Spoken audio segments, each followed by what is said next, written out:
Guys, today I'm going to show you how you can fix invisible WhatsApp notifications in the POCO M6 Pro. So in the first step, hold the finger on the WhatsApp icon and go to the app info. Oh, before that you can check your DND mode, so open the top menu and check that you have turned off the DND.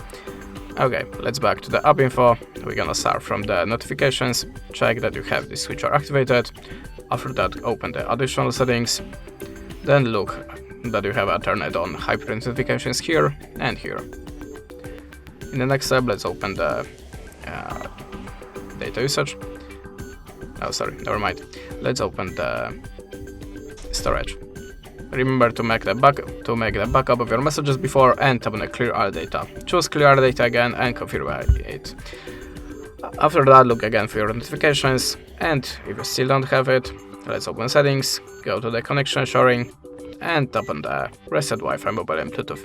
Tap on reset settings, confirm the pattern, and tap on the OK. After that, look again for your WhatsApp notifications, and this is the way how you can do it. Thanks for watching, leave us a like or a comment, and goodbye.